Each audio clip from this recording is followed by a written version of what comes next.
rising interest rates, ever-increasing inflation, fuel prices, a war, and the aftermath of a pandemic, now more than ever, South Africans are feeling the financial pinch.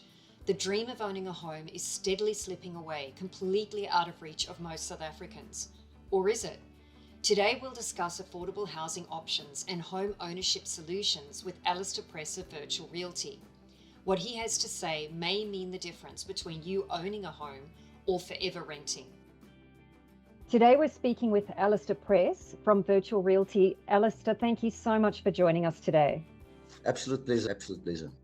We're so excited to speak with you about this topic, Alistair. It's something that is so on people's radar at the moment, having just come out of the COVID pandemic, interest rates being at an all-time high, inflation being crazy, and income levels having leveled out at best. There was a recent study done by Debt Busters, and they have found in their 2022 fourth quarter index that people are 33% worse off than they were 5 years ago. So that's not the direction we want to head in. Obviously, housing is one of the most profoundly affected industries when it comes to interest rates because, with bonds particularly, people spend the first several years paying those off. So I think let's start just by discussing what are the affordable housing options currently available in South Africa for those who wish to purchase a property, particularly for first-time home owners. So Erica, there's quite a few. The main thing that the listeners should know is to qualify for this government initiative or government subsidy, they need to be earning 3,501 Rand, and the end bracket there is 22,000 Rand, depending on the amount that you earn. So the less you earn, the more you get. Well, that's great. I mean, from the perspective of someone who's a lower income earner, they've got less disposable income, so the more assistance is needed. So that is fabulous. And Alistair, what are some of the programs that you could recommend to us? What are some of the options that are available to people? The only one I've been actually using in the properties that I've been selling. So I'm very active in Mitchell's Plain. And it's called the Financially Linked Individual Subsidy Program. That's the one I've never ever had a decline on an application. Wow. The criteria is quite simple. There has to be a first-time home buyer. Have to earn between 3,500 and 22,000 Rand. Be over the age of 18. They must have financial dependence, and they should have never benefited from a government subsidy scheme. So that's the most common one that I've been using, Erika. Like I said, there's others available where they can actually go onto the Western Cape government, the www.westerncape.gov.za website. There's quite a few. They can even go and buy land. Projects like Harmony Village that came up. Cape Town Community Housing was heading that up, and they still are. And where people can actually rent a house, I think it's a period of 7 or 8 years. It's like a rental contract. And after the 8 years, they get their title deed. Wow. That's cheaper as well that way. But in order for that, you also need to qualify. There's a criteria. You need to register. So there's quite a few available. There's available for people living in rural areas as well. It's a rural... Fabulous. It's a rural loan type of thing that you can get also from human settlement. A range of stuff. You just have to pass the criteria. And Alistair, how difficult would you say that the application process is? I know with the FLISP scheme, you apply on behalf of clients. You've said you've never had a decline, which is wonderful, and it sounds relatively straightforward. Are most of the schemes relatively straightforward? If people navigate to the westerncape.gov.za site, are they highly likely to be able to make their way through an application process on their own, or would you recommend getting assistance with that? Look, the attorneys, like when I sell, I also do it myself personally. I also assist with the application form. And then I would fill it in and I would get all the docs, because there's documents required from the various institutions like the bank. You need to put the approval letter. You need the account statements from the bond and transferring attorney, but it's quite easy. You can do it on your own. Wonderful. And Alistair, the thing that is amazing to me is that, and obviously when we look at informal dwellings, that step-on point is basically zero income. But I frequently see on the City of Cape Town page, for example, that there are a lot of comments whenever a house is handed over to someone. So these fully subsidized government housing, the waiting lists are massive and people never seem to make their way down the list. But what I'm hearing you say is that there are other options available and that those options are viable, and that they might not necessarily have that kind of waiting list. So, for example, I love the option that you've just discussed about renting for 7 to 8 years and then getting the title deed at the end of that. I mean, that is amazing, because actually you would have had to rent anyway. You would have had Yeah, to pay that rental. Now, at correct. the end of 7 or 8 years, you've got your own home.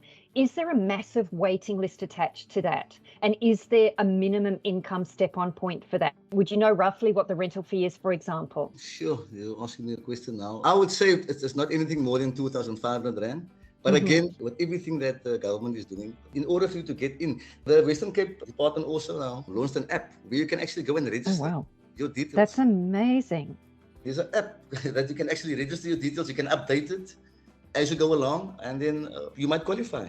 I mean, wow, I'm gobsmacked. This I did not know. Alistair, is this just a scheme that is available only to people who reside in the Western Cape, or is it a nationwide scheme? It's a nationwide. Okay, so I mean, I guess the real sticking point is this 2,500 Rand rental, which is very low. I mean, let's be honest, in the scheme of things, that's incredibly low. But, you know, for people that have a family income of 3,500 Rand, it's still going to be difficult. But if at the end of that period they own the house, then that rental falls away. Yes. Incredible. And they can sell it as well. Absolutely amazing. What a fantastic scheme. And I really hope it's encouraging to any of our listeners who have basically told themselves that they're never going to be able to afford a home. There are options available. And it sounds like, if I'm understanding you correctly, Alistair, that there's not even a long waiting list. And that, you know, as you've said, if you meet the criteria, it's all but guaranteed. It's just a matter of time. That's incredibly encouraging. And I wanted to ask you, and actually some of the questions that I had for you fall away given that these are the options that are available, because one of the things I wanted to ask was, would you recommend one or some of these options, or would renting be wiser given the current economic climate and the rising interest rates? Which does beg the question, is the interest rate going to affect that rent? Like for this particular project, this rental of 7 to 8 years, at the end of which you own the home, does the rent increase year on year as far as you're aware, or do they tend to hold it steady? I think they tend to hold it steady. Wow. As long as you pay it every month. And when you do go for something like that, you're not allowed to rent it out yourself. You're not allowed to Yeah, of course. Yeah. go and rent it out yourself. You have to live in the house. That is one of the things that they tell you. But to rent in these times, the properties are just staying on the market much more longer, and buyers are reluctant to actually buy now. But I would say, on that question, I would say anybody that can afford it, you know, people's circumstances differs from one to another. If you're really renting, I think the only thing that holds people back is their ITC or their credit rating. That's also a thing that we try and work on, because that's very important. That's going to determine the rate at the bank as well. True. Actually, Alistair, I'm so glad you raised that, because that is something that can be addressed with greater ease than people can imagine. And particularly people within this income bracket, to get credit, you have to have credit. And I think you actually the right company to give that information of how people can get to a point where the ITC is much better. They will get a much better rate. And it's sad. It's actually sad when but it's not sad. But I mean, that's just the way banks works. If you got a poor interest rate and you get a bond, they're more willing to give you a higher interest rate. Like I've seen people getting a 13% interest rate on a home loan, and people really want it and they need it and they take it. So housing is one of the essential things that any person must have. You can buy this year. I know it's high. You'll probably get a reprieve in 2024. I think it's going to up again, the repo rate. If you can afford to buy now, buy, because the houses are only getting more expensive anyway. It's true. And on the credit score issue, I just want to circle back to that, Alistair. If any of our listeners are wondering and getting excited, as indeed they can and should be, given the information that you've shared with us this morning, if anybody's listening and their credit score is not what it needs to be, there are actually steps that people can take. And one of them, for example, is to get a cell phone contract. So it doesn't matter how small the amount is. If you buy a modest phone on a contract, or even if you get, you know, I know that Telkom, for example, does SIM only contracts, and I'm actually on one of those because I'm very careful with contracts. I've been burnt in the past, but you know, you can pay 100 Rand a month for a gigabyte of data, or 120 Rand, and that's a contract. And if you carry on with that contract and you pay it faithfully month by month and on time, preferably by debit order, because then you're not going to miss your payments, slowly but surely your credit score is going to go up. Same with taking out a small store account. Even if they're only going to give you 3,000 or 4,000 Rand credit, it's enough. Take out a couple of accounts, pay them off diligently. Don't then use it as a means of just buying clothes that you don't need or buying things that you don't need. But when you've got that credit and you manage it diligently, you are going to see your credit score increase. And you correctly said, Alistair, you know, once your credit score increases, you are seen as less of a risk by the bank. They're going to give you a lower interest rate. So it's a win-win for you. I mean, if I look, for example, at this 7 to 8 years of rental after which you own the home, I mean, your credit score, I think, is certainly going to play a role. It does in any lease agreement, but it's a low-hanging fruit. it's not impossible. Yeah. Even if you're working in the informal sector, I think it's not an impossible task to actually get on the bottom step of that ladder. If you own that house after 7 to 8 years and you would have paid rent anyway, and you want to sell that house and upgrade, you can. Yeah, and especially the low-cost housing. With normally families that's not married, don't have kids, now you get a 2-bedroom. Now you got a kid or 2, and then obviously you're going to think of going bigger. And what you can actually get out of that sale is maybe a nice deposit to a better home. That's how people go, Wonderful. On the note about the credit score, I actually always give my buyer, remember I work with buyers and sellers. So whenever I do get a buyer, I need to pre-qualify them myself to ask all the right questions. And I normally, when I do my marketing, I would say there's 6 tips I will always give forth, like for any buyer, for at least Fabulous. that want to up the ITC. So I would say for at least 6 months, do not have a single debit order returned on your account. Do not pay a single account later than the last day of each month. Third one, don't apply for credit or buy any necessary items on credit, and pay whatever you owe on your credit card each month. Do not overdraw your overdraft, and do not apply for any cash advance or small loans. That destroys your credit score anyway. Yes, yeah, because it's seen as an act of desperation, and you can understand why. Those loans attract horrendous interest rates. Quite often they're illegal. People don't realize. People are desperate, and then people, the other people are, they're just looking for desperation, Yeah, and taking unsecured credit, they've got no asset to back it up just to afford the cost of living. And then you've still got to pay that debt back, and then your credit score is shot and you remain in that debt cycle, and then you've got no hope of qualifying for something like this fabulous rent to buy agreement. Yeah, and also give yourself a goal, like a 6-month goal. This is what I want to do, or a year before you purchase. Do the necessary, pre-qualify yourself. There's so many things that they can do. It's just they don't know. It's just for want of information, for sure. Alistair, I wanted to ask you, if somebody's working through a subsidy scheme, like the FLISP scheme, and they've identified a house, are people on that scheme regarded unfavorably by buyers, or is it something the buyer doesn't even need to know about? What I can experience now, I've never really had anyone complain about it. But there are those who maybe purchase cash. And sometimes when I did this FLISP application, and I did quite a few, it normally falls in the transfer period of 3 months. But you do have your unforeseen circumstances with FLISP. It takes a bit longer than that. But it's not a great hindrance, The seller must just know about it. People are transparent with the seller. He will actually tell the agent, and I will actually tell him as well. I mean, it's just that transparency. Yeah. So it's not a big time for the time frame wise. But yeah, it does happen when it does take a bit longer. But normally, in my experience, it falls within the transfer period. So there's really no barrier to entry when you apply for these subsidies. It's really not going to affect your chances, if I understand you correctly. And Erika, it helps you. You can actually put the subsidy down as a deposit. You can use it, and in most cases in my market, some of them don't even have the cost, the bond fees and the transfer fees. So that covers that again, Wow. And I mean, then as well, you've reduced your bond amount to the lowest possible level, which means you're going to pay your interest off faster, which means the total amount of interest that you pay over the entire term of the loan is much less. So you're just winning from the step-on point. And the money gets paid straight, whatever is left gets paid straight into your bond. Amazing. It almost seems too good to be true, but I know that it is true because I know people that have used it. And obviously this is a product that you deal with all the time, so you understand it well. So it's absolutely incredible. Alistair, I wanted to ask you, so there's all of these wonderful programs, and it seems to me there really is something for just about everyone. And, relying on these RDP schemes, it's not necessary, actually, for the vast majority of people that might at the moment be thinking, but I'm never going to get an RDP house. Well, it kind of sounds like you don't need one, in all honesty. But for those who are in the process of building their credit rating, they're a little way off, they've still got a ways to go to perhaps to build up their income, to afford that rental, or to build up their credit rating, as we've said. Would you recommend, under those conditions, as a step-on point, shared purchases or perhaps social housing as an affordable living arrangement, or are there some pitfalls attached to that you would want to caution people about? Yeah, there is some pitfalls, buying together with family friend or family member. When that relationship breaks down and then, they can't cohabitate together anymore, it might cause a huge problem. And in the event that the relationship breaks down, even if you're not cohabiting, if you've taken a loan together or if you've committed, to pay in together and that relationship breaks down, you're sitting with a world of hurt. Yes, it's going to be because it affects both of you because you shared ownership. And now, if you now want to purchase a home again and that one is not sold yet and there's no agreement to sell that one, that finances will be linked to you. And that's going to affect your permanent record if you're left carrying the can, so to speak. Yeah, but again, a colleague of mine is actually selling a lot of land in Skarpkraal. And normally our whole family will chip in. I've actually just did a sale like that where a cousin and the niece and the brother maybe, they go together and they subdivide that whole 4,000 square meter into smaller plots.